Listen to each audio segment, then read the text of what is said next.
Hola niños, ¿cómo están? Yo soy Catherine Cabral y voy a contarles un cuento de la liebre y la tortuga.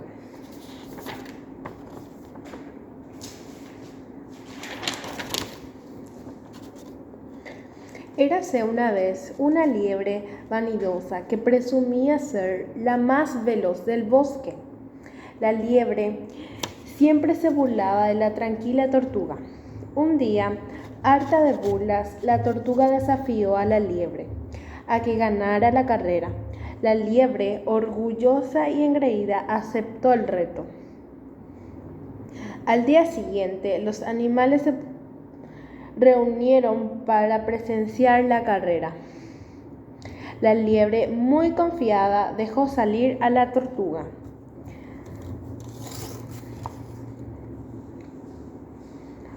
Y se quedó a la salida riéndose de ella.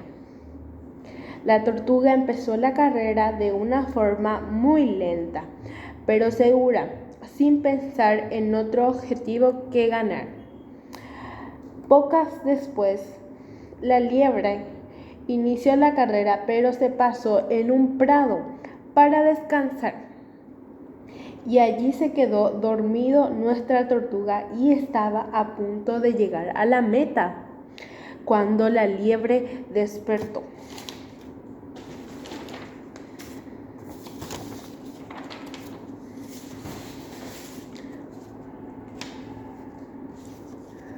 Al darse cuenta del tiempo que habría pasado, la liebre se levantó y corrió muy rápido. Sin embargo, no logró alcanzar a la tortuga, que acababa de ganar la carrera. La moraleja: no hay que burlarse jamás de los demás. Con paciencia y esfuerzo lograremos objetivos. Gracias, eso es todo.